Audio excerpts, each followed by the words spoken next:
This is Rob Tebbutt for Boxing Social in association with Betfred. Delighted, as always, to be joined by WBC President, Mr. Mauricio Sulaiman. Looking sharp, Mauricio, first thing in the morning in Mexico.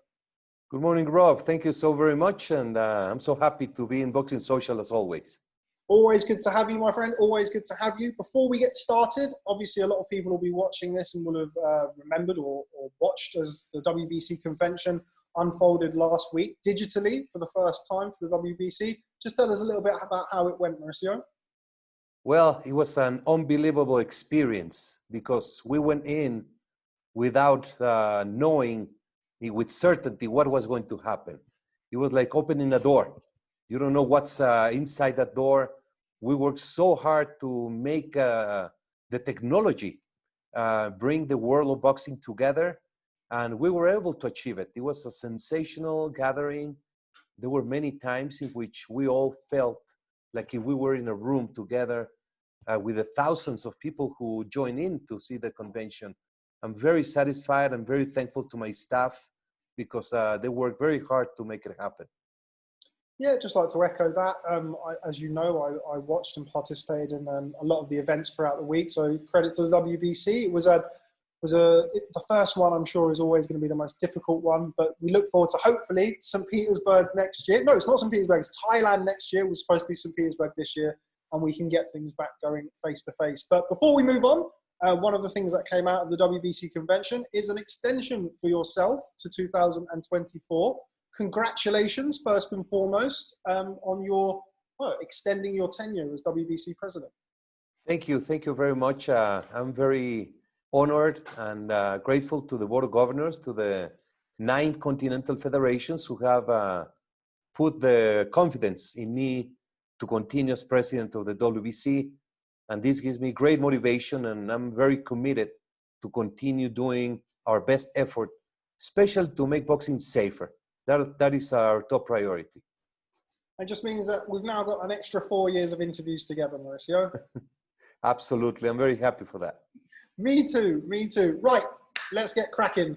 One of the major things to come out of the convention last week was the suggestion or the recommendation of a new weight class in boxing, capped at 225 pounds. We're not sure of a name or a potential name yet. I think I was kind of thinking maybe super cruiserweight, but we don't have to settle on a name yet. Just talk us through a little bit about how that proposal came to pass and if and how seriously the WBC are considering it. You know, this has been an issue that has been discussed for many years.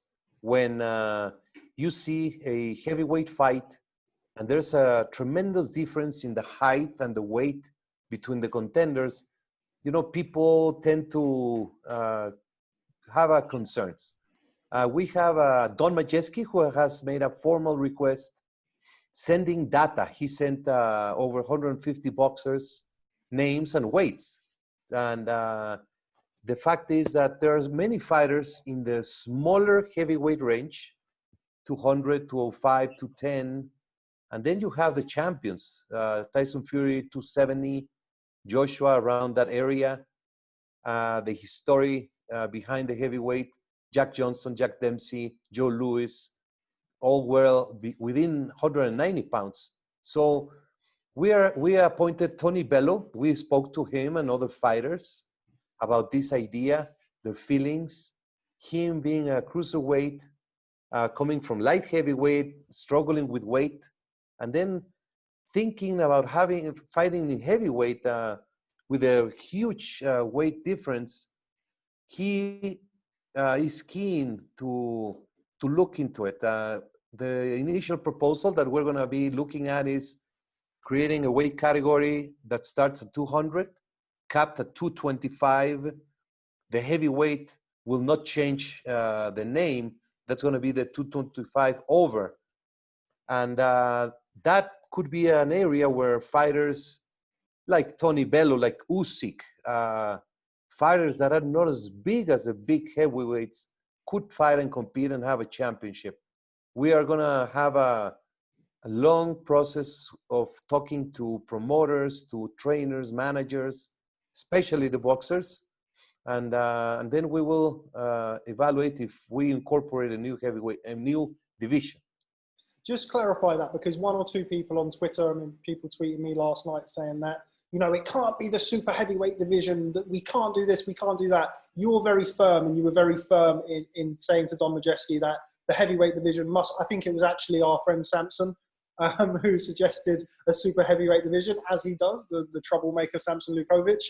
Just explain to people how you would like to keep the divisions, and you want the heavyweight divisions to be the pinnacle, because I think there's a bit of misinformation. Yes, the heavyweight cannot be touched. The heavyweight champion of the world is the strongest man on earth, the biggest man on earth, it's a representation of boxing. And that will not be touched. This is just adding a division for the smaller fighters at this moment that give too much advantage trying to compete against the heavyweight, the current heavyweight. And for example, this will have no limits. If a fighter who is 210 wants to compete for the heavyweight or at 270, 260, it's okay, will be allowed.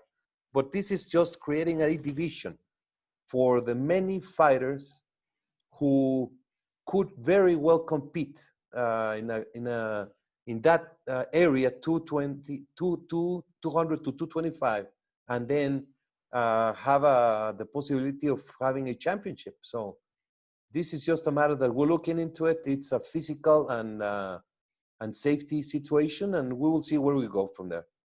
It seemed to me, having watched it unfold, that the vast majority, if not all of the representatives and all of the promoters who were privy to Don Majeski's proposal were all seemingly in favor of it. Would you say that's accurate? Yes. Compared to the past when we have discussed this and the concerns, you know, having a new weight division and what happens to the heavyweight and the legacy and the numbers and the history, the way it was presented was very well put, and it's understandable. There's many fighters that cannot safely move up in weight to 240, 250. They will only be putting pounds and be slow. There are athletes that are in the 200 range, 205, 210, that's the weight, natural weight, and just changing from that will not make them stronger. But we're interested, very much interested and enthused into this process. Final one on the 225-pound division, I guess it's still relative to that. One of the things that people seemingly have come out with is the need, or certainly people's want, to have light heavyweight to cruiserweight looked at. That's a massive jump. As you well know, the difference between super middleweight and light heavyweight is just 7 pounds, whereas the difference between light heavyweight and cruiserweight is 25 pounds. Will the WBC, considering Don Majeski's proposal for a 225-pound division, be open to exploring the potential for bridging that gap between 175 pounds and 200 pounds? You know, we have not looked at that formally. We did change cruiserweight and was originally 190, not 200. And there was a change made some 12, 14 years ago. But yes, that's a concern. Light heavyweight to cruiserweight is a big gap. But in the same time, we're addressing, because, for example, Bellew was a light heavyweight. And then he moved to cruiserweight and became champion and was successful. Then he had David Hayes, 2 fights in heavyweight. But this is a matter that we will be certainly looking into. But to change light heavyweight for so many years has been 175. It would be a situation that we will have to look into and just try to make it. I think it would be fair to move it to 180, 185. Okay, I think that potentially could be an idea. Obviously, whoever's watching this, hopefully, if there's a promoter or even a fan or a media member who wants to put the proposal across, do get in touch, and I will make sure that you're heard by Mr. Mauricio Sulaiman. Okay, moving on. So we're going to start with what preceded the big news to come out of, well, the last 48 hours. David Benavidez. Now, I spoke to you at the start of the week of the convention. We'd spoken about the weight management program and the fact that David Benavidez had been significantly overweight at the start of June when the weight management program released the weights of the champions. Disappointing that he was able to, well, not able to, that he had to surrender his title on the scales for missing weight, Mauricio? Yes, always when a fighter loses the title on the scale, it's very disappointing, especially when we have put all these different procedures to help the fighters make weight. The 30-day weigh-in, 14 days, 7-day. He was on track to make weight. On the 7-day weigh-in, he was precisely on the limit. And what he has confirmed, and it's understandable, when he went into the so-called bubble, he did not have the proper usual methods that he can use, like sauna, steam room, and a proper gymnasium to really work out in those last days. The nutrition was also different, being in the hotel and having these limitations. But there is no excuse.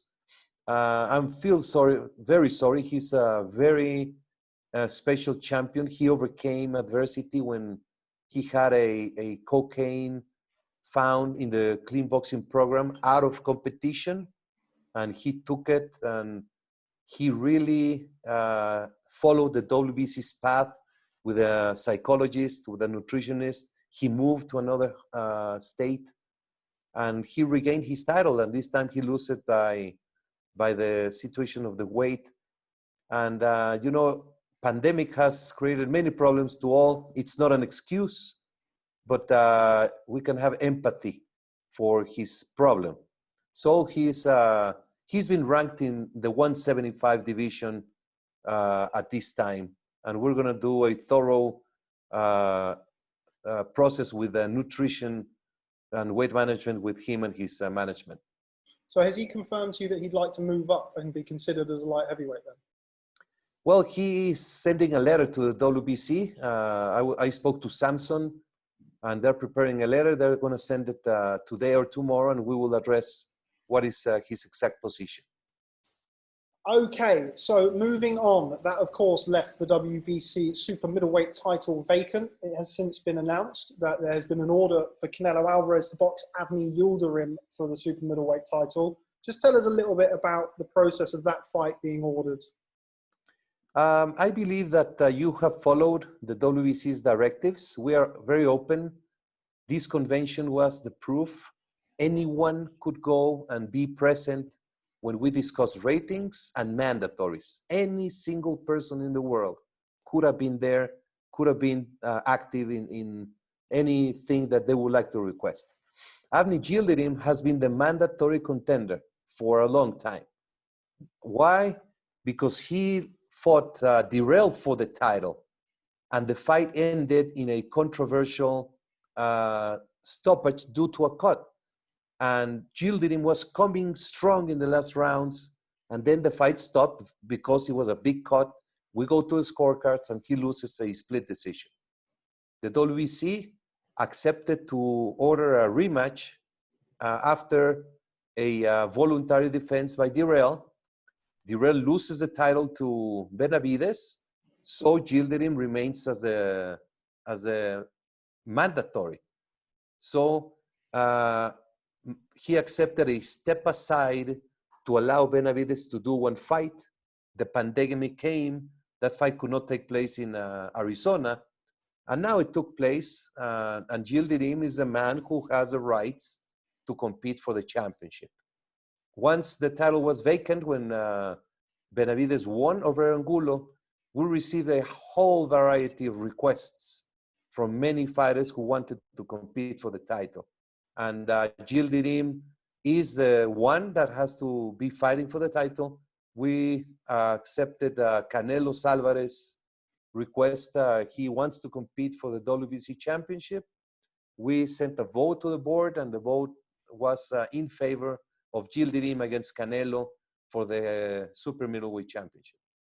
Now, I know that you would have seen the fallout from the announcement. The fallout from the announcement, if you haven't seen it, has not been positive at all in the WBC's favor. I think it's fair to say that the overwhelming majority of fans don't see Canelo Alvarez versus Avni Yildirim to be even a remotely competitive fight. Do you see that? Absolutely not. I'm very disappointed about the fans' lack of understanding. Uh, of course, fans do not know the rules and they don't follow. They just like to watch the fights, follow the names, and go by popular demand. But the WBC has rules, and Yildirim is the mandatory contender. There's no way around that. That's as simple as that. And I don't think that fans have followed Yildrim. If they see the Dirrell fight, they will see what kind of fighter he is. He's powerful, strong. Dirrell hurt him in the rounds 2, I believe. He came back strong. He was dominating the fight. So I am sure it's going to be an entertaining event, entertaining fight. I don't know what to tell to the fans, what they would have expected, what they want to see. The reality is Avni Yildirim is the mandatory contender, and Canelo Alvarez is the highest attraction in the world of boxing. So I don't understand, but I respect anyone's feelings. I hope they just give a chance and study a little bit what Avni Yildirim is, and then they can get excited about this match, which will certainly be very entertaining. Dozone, who of course have a multi-fight deal with Canelo Alvarez, have reportedly come out and said that they're not interested in Canelo versus Avni Yildirim. How does that complicate things? Well, that's a matter of promoter promotion. If they don't have that interest, then we will see what happens. That's something that is not the WBC's responsibility. With regards to Canelo, obviously he's franchise champion. Now, he was a 160-pound middleweight champion, elevated to franchise champion, then boxed, of course, as a light heavyweight. How did he end up submitting a petition? As I understood it, the franchise title was a designation to allow fighters to chase the big fights, the fights that are not otherwise achievable. How did he end up petitioning for Avni Yildirim if he's the franchise champion? He's the franchise champion, and with that designation, he has rights and exclusive possibilities. That is the reason of the franchise designation. And he wants to fight for the WBC 168-pound and win that title to add it to the super welter and the middleweight that he had already won in the WBC in his history. So I'm proud, I'm honored. I'm very excited that Canelo has petitioned to fight Yildirim. Now, of course, we've spoken in the past about ranking titles within the WBC, your international titles, intercontinental titles, silver, interim, etc., the diamond belt. Callum Smith, I think in 2013, won his first ranking title with the WBC. He then since moved on to win the WBC silver title, was mandatory challenger for Badou Jack once upon a time. I know it seems like a long time ago now. And then won the diamond belt. Was he considered for this? I mean, here is somebody who's fought under the WBC for the last 7 years, yet he's not been considered for this shot against Avni Yildirim for the vacant title. Still yet to box for a WBC title, in fact. Yes, Callum Smith submitted a request to fight Canelo Alvarez for the title. And of course, as I have mentioned, we cannot put aside Avni Yildirim, who is the mandatory and is completely in line to do the fight. Callum Smith is still a mandatory fighter, as it was ruled in the convention. After a voluntary defense after the mandatory, he was going to be the mandatory contender. If the Dozone are not interested in that fight, could we see a situation where Avni Yildirim steps aside again? That's always a possibility. Step aside is a solution that is always available for negotiations. If there's a negotiation and he accepts to step aside, the WBC will look into it and most likely approve it, because there's many precedents of step-aside agreements to accommodate petitions. Final question on the 168-pound division, because I do appreciate that we're somewhat pressed for time at this moment. A lot of people will point to Canelo Alvarez here as an overwhelming favourite. A lot of people will suggest bias and preferential treatment from the WBC. A lot of fans have said that to me today. What's your response to that from the WBC? Well, we heard this exact same accusation for 12 years.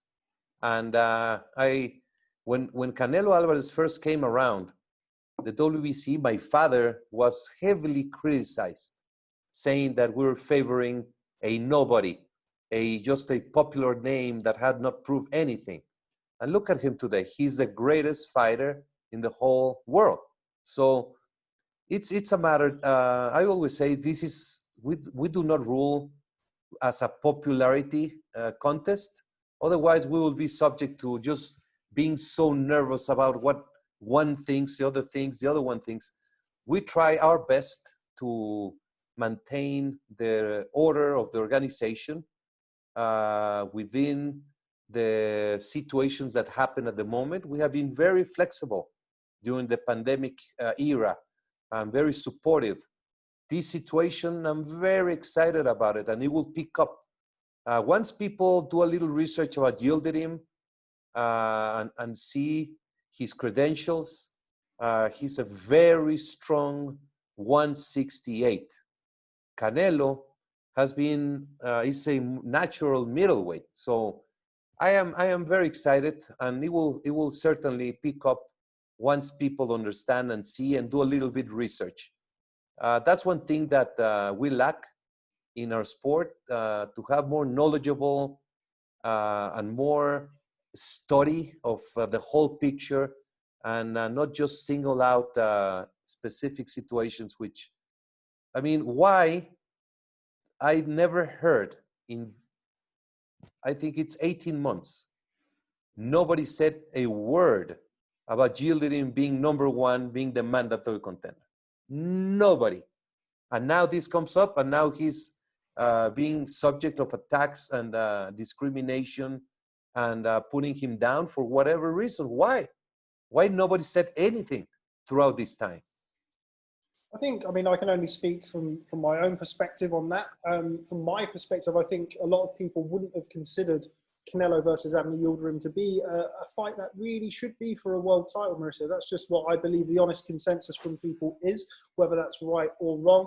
Canelo being the franchise champion, as I mentioned, is to pursue the biggest fights available in boxing, and I don't believe that Yildrim is that. So I think that that's probably a lot of people's perception.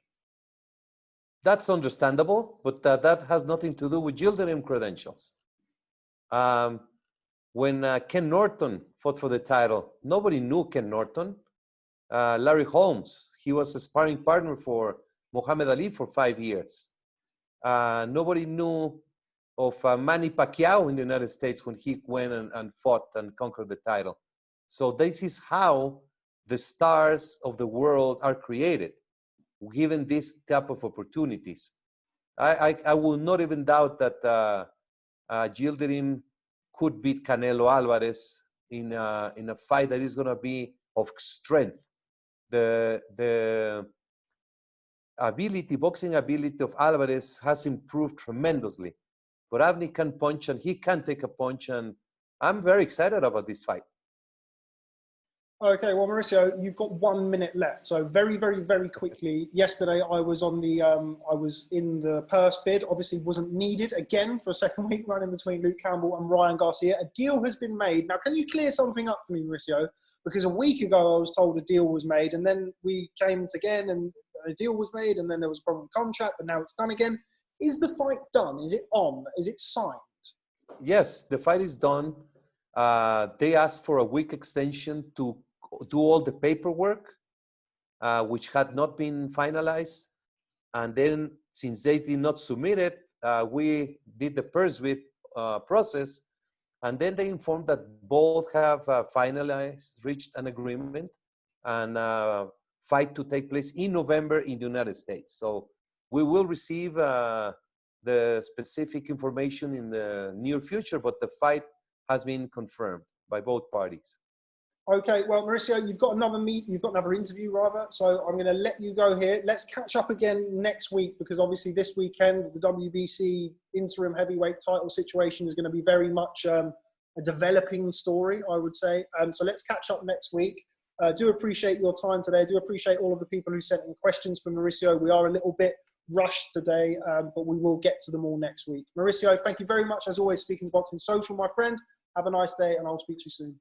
Thank you, Rob. Take care. Have a great weekend. Thank you.